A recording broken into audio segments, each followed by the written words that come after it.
तो आज हम बात कर रहे हैं एमएसएमई यानी माइक्रो, स्मॉल और मीडियम एंटरप्राइजेज के ऑनलाइन रजिस्ट्रेशन की। हमारे पास एक गाइड है जो इस पूरे उद्यम रजिस्ट्रेशन प्रोसेस को समझाता है। देखते हैं इसमें क्या खास है। हाँ, और ये जो उद्यम पोर्टल है, ये समझना जरूरी है कि ये सरकारी पहल है। इसका मकसद ही है कि रजिस्ट्रेशन का तरीका पूरी तरह से डिजिटल हो, तेज हो और आसान हो। अच्छा। और जैसा गाइड में है, सिर्फ इसी पोर्टल पर रजिस्टर हुए बिजनेस ही एमएसएमई वाले फायदे ले सकते हैं। तो ये छोटे व्यवसायों के लिए बहुत अहमियत रखता है। ठीक है, तो मतलब कौन कौन इसके लिए अप्लाई कर सकता है? गाइड में कुछ क्राइटेरिया दिए होंगे? हाँ बिल्कुल, ये निवेश और सालाना टर्नओवर पर आधारित है। जैसे माइक्रो एंटरप्राइज वो है जिसका प्लांट और मशीनरी या इक्विपमेंट में निवेश 1 करोड़ से कम हो और टर्नओवर 5 करोड़ से कम। ओके, 1 करोड़ निवेश, 5 करोड़ टर्नओवर, ये हुआ माइक्रो। सही। फिर आता है स्मॉल एंटरप्राइज। इसके लिए निवेश 10 करोड़ से कम और टर्नओवर 50 करोड़ रुपए से कम होना चाहिए। 10 और 50, ठीक है। और मीडियम के लिए निवेश 50 करोड़ से कम और टर्नओवर 250 करोड़ से कम। 50 और 250, समझ गया। और किस तरह के बिजनेस आ सकते हैं इसमें? मतलब सिर्फ कंपनियां? नहीं, इसमें काफी तरह के बिजनेस आ सकते हैं। Sole proprietor, partnership firm, LLP, private limited company, यहाँ तक के सोसाइटी और ट्रस्ट भी रजिस्टर कर सकते हैं अगर वो ये निवेश और टर्नओवर वाले क्राइटेरिया पूरे करते हों। अच्छा, ये तो हुई कि कौन कर सकता है, पर सवाल ये है कि कोई क्यों करे ये रजिस्ट्रेशन? गाइड इसके फायदे क्या गिनाता है? हाँ, ये सबसे जरूरी सवाल है। देखिए, फायदे कई हैं। गाइड में खास तौर पर बताया गया है कि इससे सरकार से सब्सिडी और ग्रांट्स मिलने में आसानी होती है। सब्सिडीज? ओके। बैंक से लोन मिलना, खासकर बिना गारंटी वाला लोन, वो आसान हो जाता है। अच्छा, ये तो बहुत काम की चीज है छोटे बिजनेस के लिए। हाँ, और ब्याज दरें भी थोड़ी कम मिल सकती हैं। फिर सरकारी टेंडर भरने में प्राथमिकता मिलती है। टैक्स में कुछ छूट मिल सकती हैं। और एक बहुत ही महत्वपूर्ण फायदा है पेमेंट में देरी से सुरक्षा। पेमेंट में देरी से सुरक्षा, ये क्या है?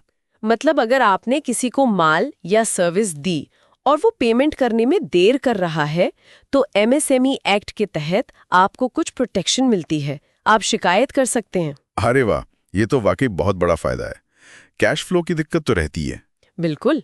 अच्छा, अब बात करें कि ये सब फायदे लेने के लिए जो रजिस्ट्रेशन करना है उसका प्रोसेस कैसा है। मुश्किल तो नहीं? हाँ, क्या क्या चाहिए होता है इसके लिए? गाइड के हिसाब से देखें तो प्रोसेस काफी सीधा साधा है। मेनली 3 चीजें चाहिए होती हैं।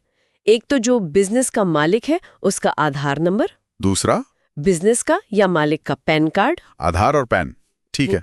और तीसरा, अगर बिजनेस पर लागू होता है तो जीएसटीएन नंबर, मतलब गुड्स एंड सर्विसेज टैक्स वाला नंबर। ओके, अगर जीएसटी लागू है तो? हाँ, और साथ में बिजनेस के बैंक अकाउंट की डिटेल्स भी देनी होती हैं। और गाइड में एक अच्छी बात लिखी थी कि कोई डॉक्यूमेंट अपलोड नहीं करने पड़ते। हाँ, ये सबसे बढ़िया बात है। कोई कागज स्कैन करके अपलोड करने का झंझट नहीं। ये पूरा सिस्टम सेल्फ डिक्लेरेशन पर आधारित है। मतलब आप जो जानकारी भर रहे हैं वो सही है, ये मान लिया जाता है। तो इससे तो प्रोसेस बहुत तेज हो जाता होगा। हाँ, तेज तो होता है, लेकिन जिम्मेदारी भी बढ़ जाती है कि आप बिल्कुल सही जानकारी दें। प्रोसेस के स्टेप्स भी आसान है।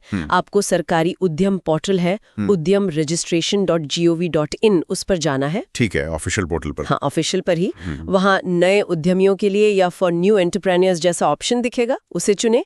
फिर अपना आधार नंबर डालिए, नाम डालिए, ओटीपी आएगा मोबाइल पर, उससे वेरीफाई कीजिए। फिर एक फॉर्म खुलेगा जिसमें बिजनेस का नाम, वो किस तरह का है, पैन नंबर, क्या काम करते हैं, बैंक डिटेल्स, ये सब भरना होता है। और बस फॉर्म भर के सबमिट कर देना है। हाँ, फॉर्म जमा कर दीजिए। और गाइड कहता है कि अगर सब जानकारी ठीक है तो आमतौर पर कुछ ही घंटों में ईमेल पर रजिस्ट्रेशन सर्टिफिकेट आ जाता है। कुछ ही घंटों में? ये तो बहुत बढ़िया है। और क्या इसकी कोई फीस भी लगती है? नहीं, ऑफिशियल उद्यम पोर्टल पर यह प्रक्रिया 100% मुफ्त है। सरकार इसकी कोई फीस नहीं लेती। मुफ्त? ये जानना तो बहुत जरूरी है। हाँ, लेकिन गाइड में एक चेतावनी भी है। अच्छा, क्या? कि कुछ मिलती जुलती दिखने वाली प्राइवेट वेबसाइट्स हो सकती हैं जो रजिस्ट्रेशन के नाम पर पैसे मांग सकती हैं। तो हमेशा ऑफिशियल gov.in वाली साइट पर ही जाएं। ये ध्यान रखने वाली बात है। और गाइड कुछ गलतियों के बारे में भी बताता है जिनसे बचना चाहिए। हाँ, कुछ आम गलतियां हैं, जैसे आधार या पैन की गलत जानकारी दे देना, या फिर मान लीजिए आपका टर्नओवर या निवेश बदल गया है तो उसे पोर्टल पर अपडेट ना करना। ओ, अपडेट करना भी पड़ता है? रजिस्ट्रेशन तो लाइफ टाइम है। लेकिन अगर बिजनेस के स्केल में बड़ा बदलाव आता है, जैसे निवेश या टर्नओवर की कैटेगरी बदल जाती है, तो वो जानकारी अपडेट करनी चाहिए। एक और गलती होती है कि बिजनेस का जो नाम रजिस्टर कराया है और बैंक अकाउंट में जो नाम है वो मैच नहीं करता। इससे दिक्कत आ सकती है। डिटेल्स बिल्कुल सही होनी चाहिए। अच्छा, गाइड में कुछ छोटे मोटे सवाल भी थे, जैसे क्या ये रजिस्ट्रेशन कराना कंपलसरी है? नहीं, कंपलसरी अनिवार्य तो नहीं है, लेकिन जैसा हमने पहले बात की, अगर आपको सरकारी योजना, सब्सिडी, आसान लोन वगैरह का फायदा लेना है तो ये जरूरी है। और स्टार्टअप्स, क्या वो भी कर सकते हैं? हाँ, बिल्कुल। अगर वो माइक्रो, स्मॉल या मीडियम वाली परिभाषा में फिट होते हैं, यानी निवेश और टर्नओवर की लिमिट में आते हैं, तो स्टार्टअप्स भी रजिस्टर कर सकते हैं। और जीएसटी नंबर, वो हमेशा चाहिए? नहीं, वो तभी चाहिए जब आपका बिजनेस जीएसटी के दायरे में आता हो और आपने जीएसटी नंबर ले रखा हो। अगर लागू नहीं है तो जरूरी नहीं। ठीक है। और ये एक बार रजिस्टर हो गया तो कब तक चलता है? ये लाइफ टाइम वैलिड रहता है, बार बार रिन्यू कराने की जरूरत नहीं पड़ती। तो कुल मिलाकर इस गाइड से जो बात निकल कर आ रही है वो ये है कि ये उद्यम रजिस्ट्रेशन भारत में छोटे बिजनेस के लिए सरकार की तरफ से एक बहुत ही सुलभ, मुफ्त और फायदेमंद चीज है। ये सिर्फ एक फॉर्मेलिटी नहीं है, बल्कि उनके बढ़ने और सरकारी मदद पाने का एक अहम रास्ता है। बिल्कुल सही कहा आपने। ये एक तरह से उनके लिए दरवाजे खोलता है।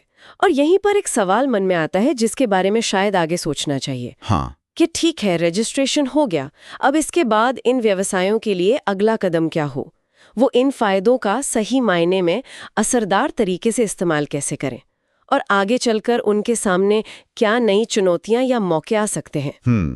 ये सोचने वाली बात है। मतलब रजिस्ट्रेशन तो पहला कदम है, उसके बाद उस फायदे को असलियत में बदलना। हाँ, बिल्कुल।